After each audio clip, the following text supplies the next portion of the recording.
Deputy President. I present the report of the Community Affairs Reference Committee on the treatment of people with disability in institutional and residential settings, together with the Hansard record of proceedings and documents presented to the committee, and move that the report be printed. Question is that motion be agreed to. Those of that opinion say aye, against say no. The ayes. I think the ayes have it. The ayes have it.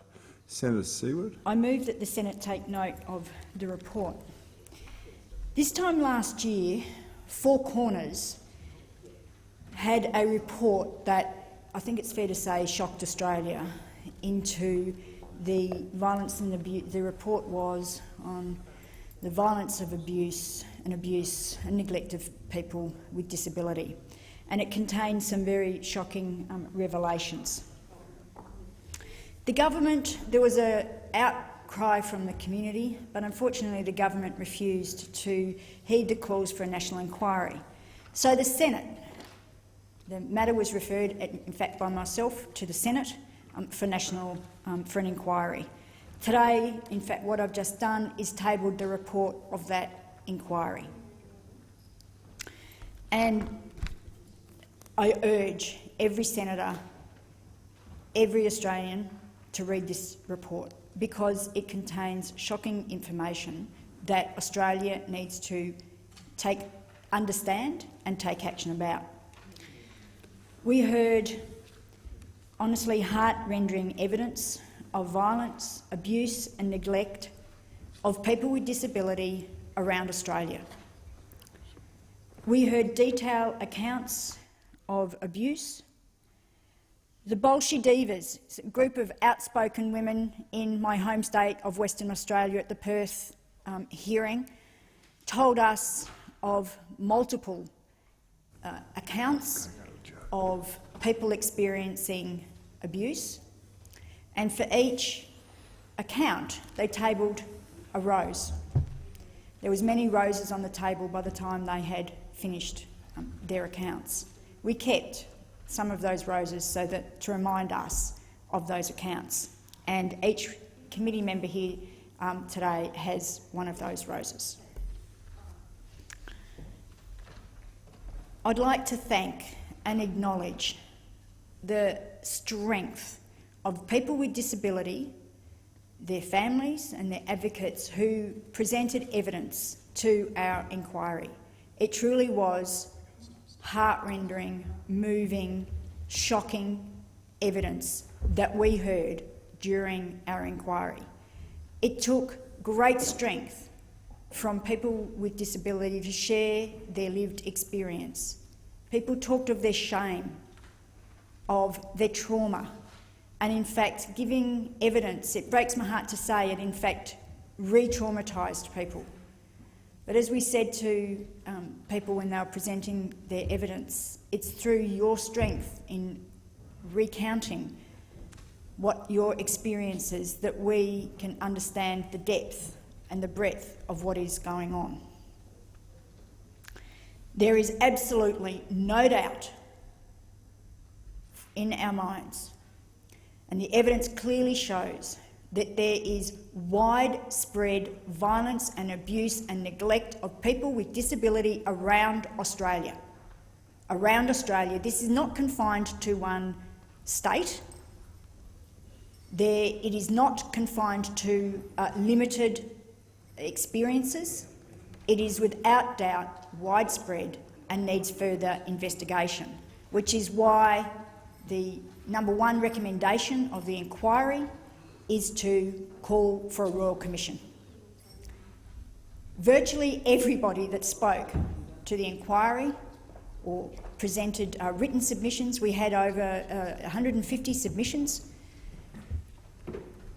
called for a further inquiry, called for a Royal Commission, and the majority report is supporting the call for a Royal Commission.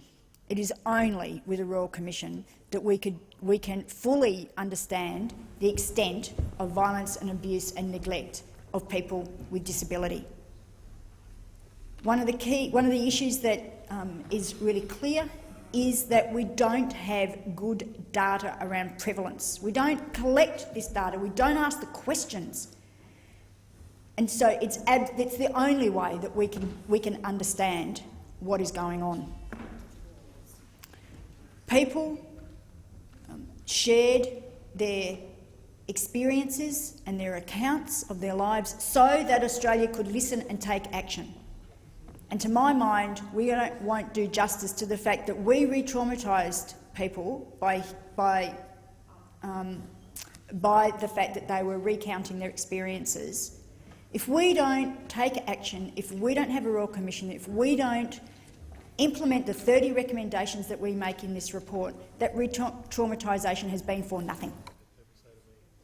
And we heard accounts of violence and abusive neglect in institutional settings, in residential conglomerate settings, in schools, in aged care, across the board. Nobody can at all in this country say that this is not happening. This report clearly articulates that. There was a number of headline issues, I'd call them, that, and we call that in the report, that came up during this inquiry. The call for the Royal Commission, a truly national disability complaints network.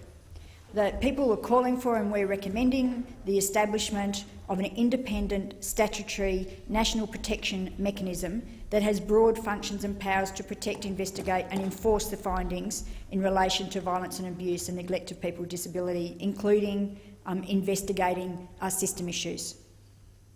The other issue that came up really strongly repeatedly was the need for a national workforce and workplace regulation to address some of the systemic workforce and workplace issues that increase the prevalence of violence, abuse and neglect. There's a need for ongoing training, so we're calling on the government to consider the implementation of such a process. One of the keys here was access to justice and the denial of justice for people with disability. Not only were people scared to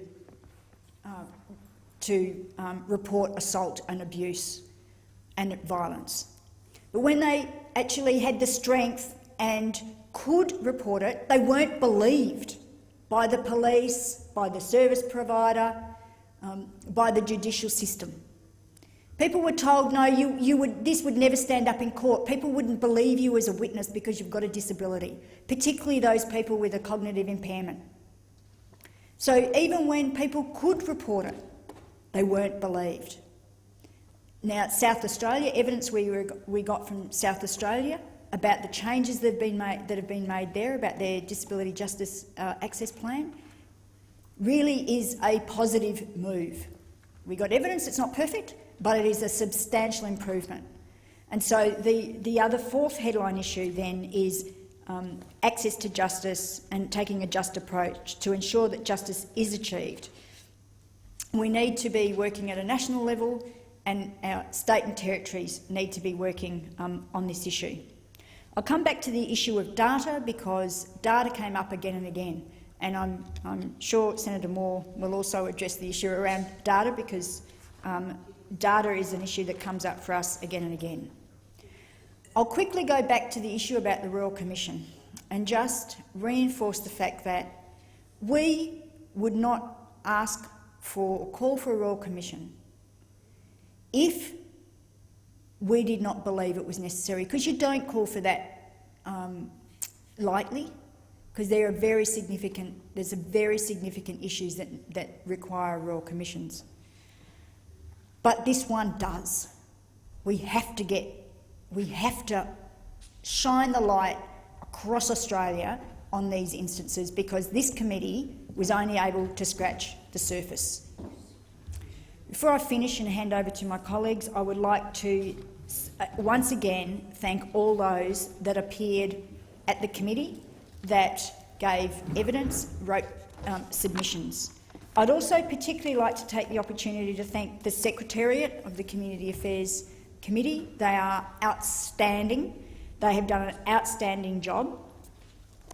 I'd like to particularly thank our Committee Secretary, Jeanette Radcliffe, who has done an outstanding job, and Kate Cattier, who is our Principal Research Officer, has done the most amazing job pulling this report together. I thank them most sincerely for the work that they have done. I thank my colleagues for the work that's been put in, because there's been an outstanding amount of work put into this. I urge you all to have a read of it, and I urge the government to implement the recommendations. Thank you, Senator.